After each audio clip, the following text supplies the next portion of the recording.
Association चुनाव, नामांकन प्रक्रिया संपन्न, प्रत्याशियों ने भरा पर्चा। इंदौर बार एसोसिएशन के बहुप्रतीक्षित चुनाव की प्रक्रिया अपने चरम पर है। घोषित कार्यक्रम के अनुसार कल सभी अधिवक्तागणों ने आगामी चुनाव के लिए अपना नामांकन दाखिल किया। नामांकन प्रक्रिया संपन्न होने के साथ ही प्रत्याशियों ने अब चुनाव प्रचार में अपनी पूरी ताकत झोंक दी है। अध्यक्ष पद के प्रबल दावेदार श्री राजेश पाल ने भी कल अपने समर्थकों के एक बड़े समूह के साथ बार एसोसिएशन कार्यालय पहुंचकर अपना नामांकन पत्र दाखिल किया। बार एसोसिएशन परिसर में प्रवेश करने से पूर्व श्री पाल ने दंडवत प्रणाम कर अपनी श्रद्धा व्यक्त की। इसके पश्चात वे अपने साथियों के साथ निर्वाचन कक्ष में पहुंचे, जहां उपस्थित अधिवक्ताओं ने उन्हें अपना पूर्ण समर्थन देने की घोषणा की। मीडिया से बातचीत करते हुए अध्यक्ष पद के उम्मीदवार श्री राजेश पाल ने अधिवक्ताओं के समक्ष आने वाली विभिन्न चुनौतियों पर प्रकाश डाला। उन्होंने कहा कि कोर्ट परिसर में अधिवक्ताओं के बैठने के लिए उचित व्यवस्था, शेड, पेयजल की समस्या और अन्य कई ऐसी समस्याएं हैं जो अधिवक्ताओं के लिए एक बड़ी चुनौती बनी हुई हैं। श्री पाल ने आश्वासन दिया कि अध्यक्ष निर्वाचित होने पर इन समस्याओं का समाधान उनकी सर्वोच्च प्राथमिकता होगी। उन्होंने यह भी कहा कि यदि कोई अन्य कार्य शेष रह जाते हैं तो उन्हें भी यथाशीघ्र पूरा करने का प्रयास किया जाएगा। इंदौर से संवाददाता योगेश दुबे की रिपोर्ट। मुद्दा ये है कि मुंशियों का राज खत्म करना है और जो कमिश्नरी लागू हुई है इसमें 16 जगह जो इन्होंने डिवाइडेशन कर दिया है, उन 16 जगहों को पूर्व पश्चिम 2 जगह इसको करना पड़ेगा, जिसके कारण सरकार का भी आर्थिक लाभ होना है उसमें और पक्षकारों को भी आसानी होगी। सरकार इस बात को नहीं समझ रही है और 16 जगह जो इन्होंने कर दिया उससे आम जनता काफ़ी परेशान है और सरकार के खिलाफ आम जनता के अंदर अब ऐसी भावना जागृत हो रही है जो सरकार के खिलाफ है। तो यदि पूर्व पश्चिम 2 क्षेत्र हो जाएंगे तो वकीलों को भी सुविधा होगी और पक्षकारों को भी सुविधा होगी और सरकार को भी अपना अतिरिक्त पैसा खर्चा नहीं करना पड़ेगा। तो उस मुहिम पे एक योजना बनाई जाएगी और एक जो प्रोटेक्शन एक्ट लागू करने के लिए अब तक सब लोग प्रोटेक्शन एक्ट की बात करते हैं, लेकिन उसको धरातल पे लाने के लिए जो कार्रवाई होना है, सबसे पहले एक 7 या 11 सदस्यीय समिति बनाई जाएगी और वह समिति डिसाइड करेगी कि वकीलों को क्या क्या चीज़ चाहिए, क्योंकि पूर्व में जब यहाँ से प्रोफार्मा भेज चुके हैं केंद्र सरकार को, उस पर आज तक कोई विचार नहीं हुआ है। तो एक समिति बनाकर यहाँ से केंद्र सरकार को भेजा जाएगा कि प्रोटेक्शन एक्ट में क्या क्या चीज़ हो सकती है और क्या क्या चीज़ लागू करना चाहिए। तीसरा पॉइंट पे आते हैं वकीलों की चैम्बर की समस्या। जब यहाँ वकीलों से पैसे भराए गए थे, इसमें 1503 लोगों ने लगभग 10-10 हज़ार रुपये एडवांस जमा करे थे। उसके उन चैम्बरों के लिए अभी तक किसी प्रकार की कोई कार्यवाही नहीं की गई है। पूर्व में कोर्ट ने आर्डर किया था कि 1 महीने के अंदर आप कमेटी बनाकर वहाँ पर भेजें। डीजे साहब ने यहाँ मीटिंग भी करी थी, उसमें 5 जनों की कमेटी बनना थी, जिस पर कहा गया था कि निर्वाचन इसमें कराए जाएंगे, परंतु आज तक उस पर निर्वाचन नहीं हुआ है। और यदि वो वहाँ पे जब तक यदि कोर्ट बन जाएगी, उसके बाद यदि अधिवक्ताओं के चैम्बर के लिए जाएंगे तो वो चैम्बर बनना बड़ा मुश्किल होगा।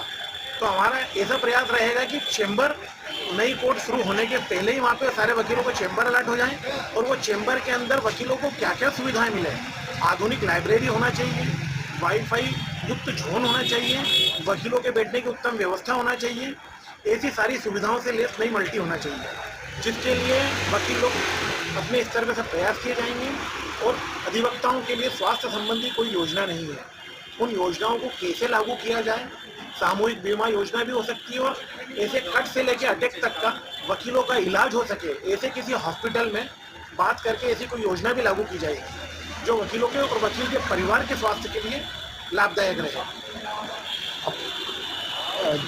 आपका परिचय?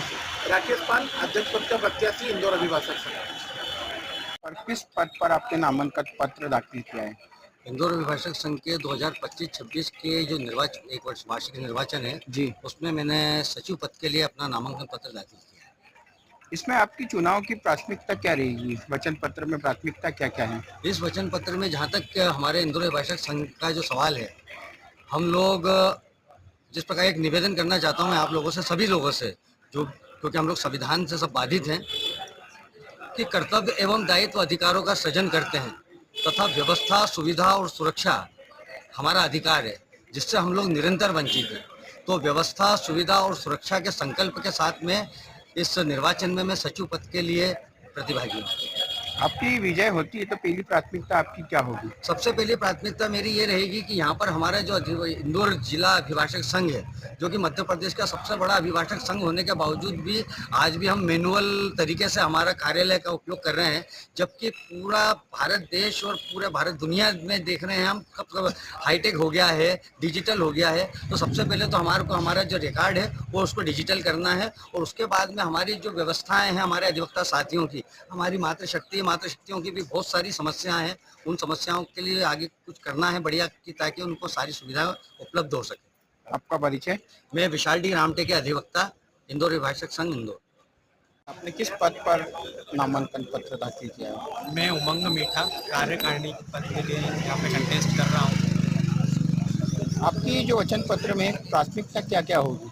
मैं जूनियर अधिवक्ताओं के लिए कार्य करूँगा, उनके आमदनी के लिए, और जो भी अभिभाषकों को समस्या होगी उसके निराकरण की कोशिश करूँगा। अब आपकी जो चुनाव आप जीतते हैं तो पहली प्राथमिकता आपकी क्या होगी? बार रूम में वॉशरूम की थोड़ी समस्या है, वो सही करवाने की प्रयास करूँगा मैं। पार्किंग व्यवस्था वगैरह? पार्किंग व्यवस्था तो पीछे हो गई है। अभी तक किस तरह का रिस्पॉन्स मिल रहा है? अभी तक बहुत अच्छा रिस्पांस मिला है सारे मेरे सीनियर्स का, मेरे साथियों का।